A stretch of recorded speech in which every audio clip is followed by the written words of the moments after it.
इस वीडियो में मैं आपसे बात करने जा रहा हूं, जैसा कि आप सभी को मालूम है आरएसएसबी बोर्ड द्वारा 4th ग्रेड एग्जाम का रिजल्ट जारी हो चुका है। अब डॉक्यूमेंट वेरिफिकेशन तक कौन सी रैंक वाले सेफ हैं, टोटल कितने कैंडिडेट को डीवी में शामिल किया जाएगा, क्योंकि आपको मालूम है डीवी में 2 गुना को शामिल किया जा रहा है, लेकिन जो कैंडिडेट लिए जा रहे हैं वो 2 गुना से ज़्यादा लिए जा रहे हैं। तो उसके पीछे का क्या कारण है कि भाई पदों के 2 गुना को डीवी के लिए बुलाया जा रहा है, लेकिन अभी आपने सुना होगा टोटल 1,41,000 के करीब स्टूडेंट का डॉक्यूमेंट वेरिफिकेशन होगा। अब 2 गुना में देखा जाए तो सभी साथियों को ये लग रहा है कि 1,07,500 के करीब स्टूडेंट को शामिल किया जाना चाहिए, जबकि डॉक्यूमेंट वेरिफिकेशन के लिए लगभग 1,41,000 कैंडिडेट को शामिल किया जाएगा।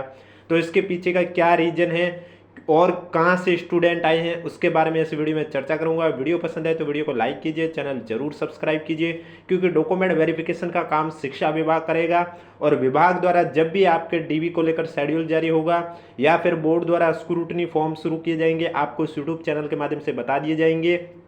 और स्क्रूटनी फॉर्म का लिंक एक्टिव होने पर आपको एसएसओ आईडी के माध्यम से किस तरह से स्क्रूटनी फॉर्म फिल करना है वो भी आपको हम इस यूट्यूब चैनल के माध्यम से जरूर बताएंगे। इसलिए अगर अभी तक आपने चैनल सब्सक्राइब नहीं किया तो चैनल जरूर सब्सक्राइब कर लीजिए, नोटिफिकेशन भी ऑन कर लीजिए। रिजल्ट की पीडीएफ आपको हमारे टेलीग्राम चैनल पर देखने को मिलेगी, जिसका लिंक नीचे डिस्क्रिप्शन में दे रखा है। अगर अभी तक आपने ज्वाइन नहीं किया तो आप जाके ज्वाइन कर सकते हो। तो जैसा कि आप सभी को मालूम है 16 जनवरी को आपका 4th ग्रेड एग्जाम चतुर्थ श्रेणी कर्मचारी सीधी भर्ती परीक्षा का रिजल्ट जारी हुआ था। इसमें टोटल पद आपको मालूम है 53,750 पद थे,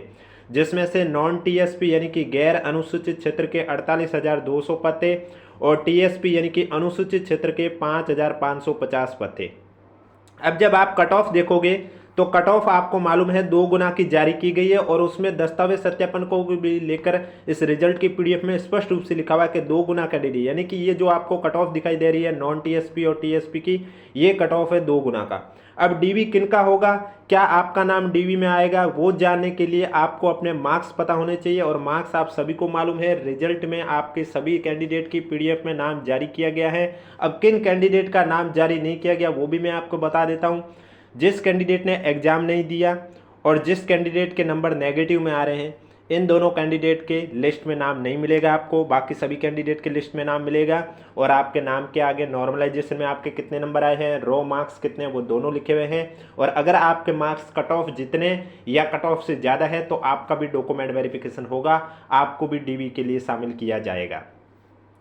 इसके अलावा आप देख सकते हैं यहाँ पर स्पष्ट रूप से लिखा हुआ है कि इस वरीयता अनुसार परिणाम में जारी 2 गुना कट ऑफ मार्क्स तक के स्टूडेंट हेतु दस्तावेज सत्यापन के लिए ऑनलाइन विस्तृत आवेदन सपरिनिरीक्षा फॉर्म भरने हेतु पोर्टल खोलने की दिनांक पृथक से जारी की जाएगी। यानी कि स्क्रूटनी फॉर्म के लिए आपको अलग से सूचना दे दी जाएगी, वो जब भी दी जाएगी आपको यूट्यूब चैनल के माध्यम से बता दिया जाएगा। और इसमें आपके 2 गुना कट ऑफ मार्क्स जारी की गई है और इतनों कैंडिडेट को ही दस्तावेज सत्यापन के लिए बुलाया जाएगा। अगर आपको लगता है कि आपकी जो रैंक आई है वो आपने चेक की तो आपको पता चलता है कि आपकी रैंक तो 2 गुना से बाहर है, लेकिन आपके नंबर कट ऑफ से ज़्यादा है, तो आपका भी डीवी होगा। क्यों? क्योंकि अपन एग्जैक्ट देखें 2 गुना तो अब अपन सोचते हैं कि 1,07,500 के करीब, क्योंकि पद है 53,750, तो उस हिसाब से 2 गुना डबल करेंगे रिक्त पदों के तो इतने ही होंगे। लेकिन बोर्ड द्वारा अभी अभी अधीनस्थ बोर्ड के अध्यक्ष आलोक राज जी ने बताया था कि लगभग 1,41,000 के करीब कैंडिडेट का डीवी होगा। अब आप सोच रहे होंगे ये एक्स्ट्रा कैंडिडेट लगभग 34 से 35,000 कहाँ से आए, तो ये कैंडिडेट कहीं से नहीं आए हैं, बल्कि आपके जो हॉरिजेंटल कैटेगरी है वहाँ से 2 गुना की जगह 5 से 10 गुना कैंडिडेट को शामिल किया जाता है। और इसके अलावा जिन कैंडिडेट के मार्क्स सेम हैं और अगर कोई रैंक से बाहर चला गया यानी कि 2 गुना से बाहर आ रहा है लेकिन उनके मार्क्स सेम है, आपने देखा होगा रिजल्ट की पीडीएफ बहुत कैंडिडेट के मार्क्स सेम होते हैं लेकिन उनकी रैंक ऊपर नीचे होती है, तो उस कंडीशन पर जिनके सेम मार्क्स हैं उन सभी को शामिल कर लिया जाता है। यानी कि अगर एक कैंडिडेट है जिसके नंबर 141.22 है, उसको अगर लास्ट वो है डीवी के लिए शामिल हो रहा है, तो उसके नीचे भी अगर कंटिन्यू में 8 कैंडिडेट के नंबर सेम है 141.22, तो उन भी 8 कैंडिडेट को डीवी के लिए शामिल किया जाएगा। यानी कि अगर मार्क्स सेम है तो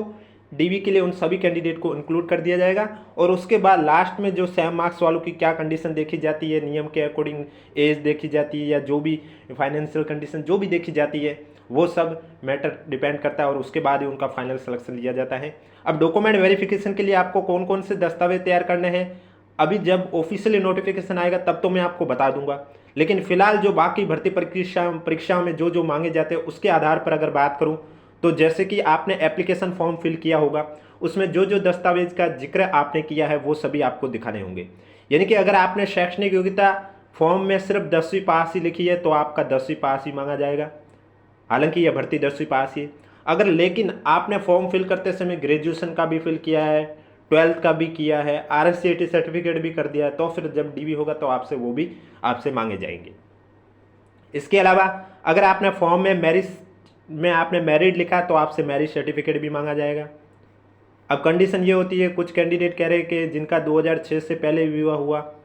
वो मैरिज सर्टिफिकेट कहाँ से लेंगे, पहले तो नहीं बनते थे, तो उनको लेकर एक चरित्र प्रमाण पत्र एक होगा मैरिज सर्टिफिकेट का, वो फॉर्म फिल करना होगा। वो भी आपका जब DV शेड्यूल जारी होगी तो उसके साथ प्रमाण पत्र आपको मिल जाएंगे। इसके अलावा आपका जाति प्रमाण पत्र और मूल निवास प्रमाण पत्र आपसे मांगे जाएंगे। अब जाति प्रमाण पत्र और मूल निवास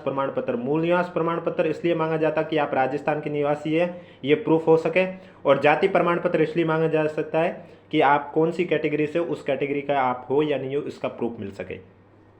मूल निवास प्रमाण पत्र आप चाहे किसी भी कैटेगरी के हो, चाहे SC के हो, ST के हो, OBC के हो, MBC के हो, जनरल के, EWS, आपका एक बार बना हुआ जीवन पर्यंत वैलिड रहता है। लेकिन जाति प्रमाण पत्र सिर्फ SC और ST कैटेगरी यानी कि अनुसूचित जाति और अनुसूचित जनजाति के लिए एक बार बना हुआ जीवन पर्यंत वैलिड रहता है। लेकिन अगर आप EWS, MBC कैटेगरी या OBC कैटेगरी से हो और आपका जाति प्रमाण पत्र 1 साल से ज़्यादा पुराना हो गया तो कोई बात नहीं, शपथ पत्र के माध्यम से काम चल जाता है मैक्सिमम 3 साल तक।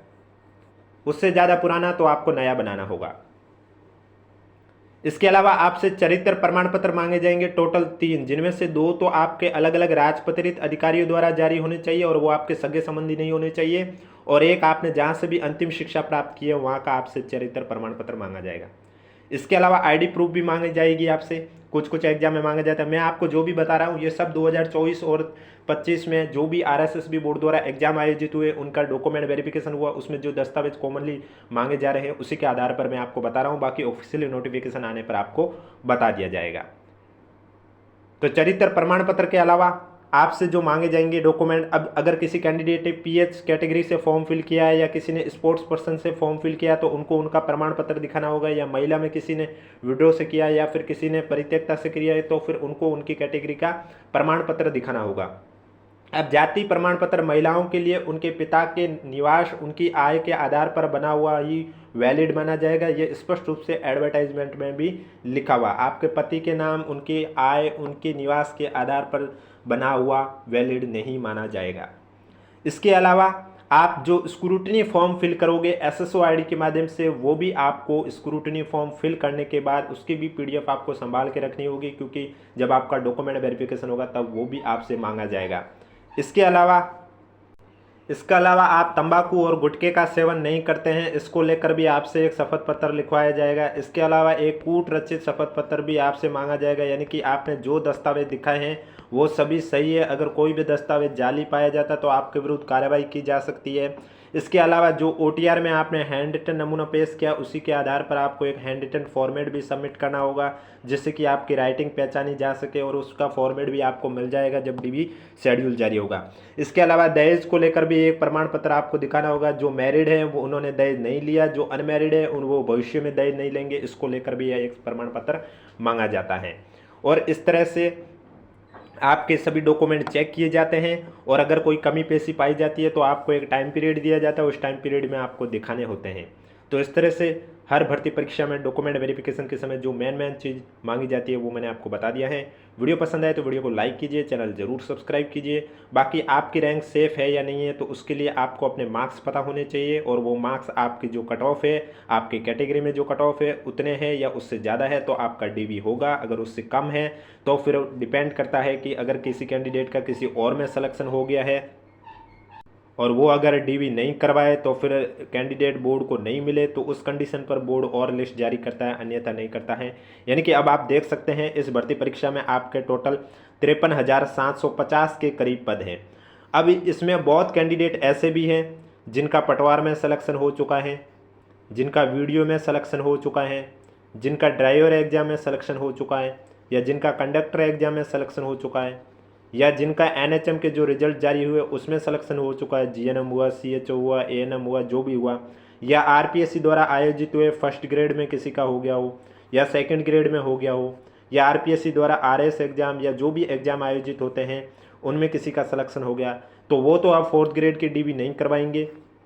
तो उस कंडीशन पर वो जब कैंडिडेट डीबी करवाने नहीं आएंगे तो बोर्ड फिर और बाकी बचे कैंडिडेट को लेंगे, और फिर और बोर्ड को लगा कि और कैंडिडेट चाहिए, तो उस कंडीशन पर बोर्ड है वो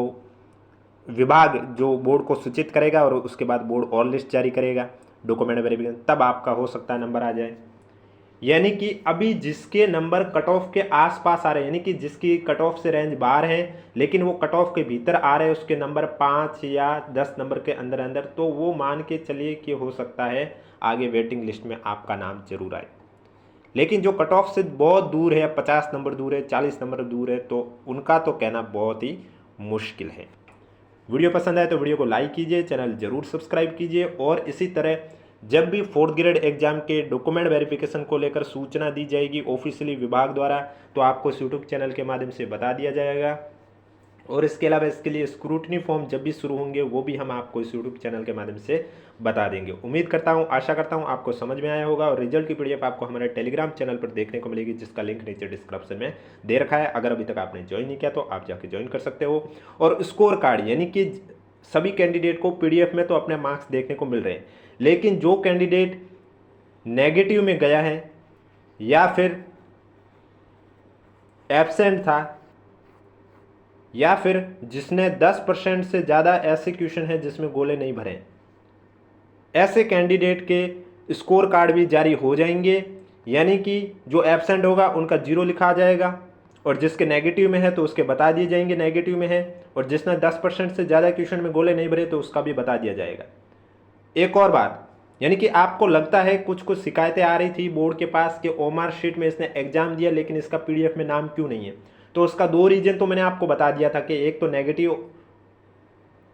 और अगर एग्जाम दिया नेगेटिव मार्किंग नहीं है फिर भी नाम नहीं है, तो हो सकता है कि उसका नाम 26,436 कैंडिडेट की लिस्ट में हो कि उसने 10% से अधिक प्रश्नों के गोले में गहरे गोला नहीं किया हो, उनका भी पीडीएफ में नाम आपको नहीं मिलेगा। यानी कि ये जो 26,436 कैंडिडेट है इनका भी नाम 300 MB वाली पीडीएफ में नाम नहीं मिलेगा, क्योंकि इन्होंने 10%, यानी कि पेपर में 120 क्वेश्चन थे, इसके 10% होते हैं 12 क्वेश्चन, यानी कि इन्होंने 12 से ज़्यादा ऐसे क्वेश्चन है जिसमें गोले नहीं भरे, उस वजह से इनका रिजल्ट अयोग्य कर दिया गया। तो इन कैंडिडेट के भी मार्क्स बता दिए जाएंगे जब स्कोर कार्ड जारी होंगे, और स्कोर कार्ड जल्द ही आपको देखने को मिलेगा, और वो जब भी जारी होगा आपको यूट्यूब चैनल के माध्यम से बता दिया जाएगा। अब किसी को भी कोई भी डाउट है तो नीचे कमेंट बॉक्स में पूछिए। बाकी डॉक्यूमेंट वेरिफिकेशन का काम शिक्षा विभाग द्वारा किया जाएगा, और वो कब किया जाएगा उसकी सूचना मिलते ही आपको बता दिया जाएगा। फिलहाल फरवरी मार्च में तो बोर्ड एग्जाम है, तो कहना मुश्किल है। बाकी जो भी नोटिस आएगा तो हम आपको यूट्यूब चैनल के माध्यम से सूचित कर देंगे।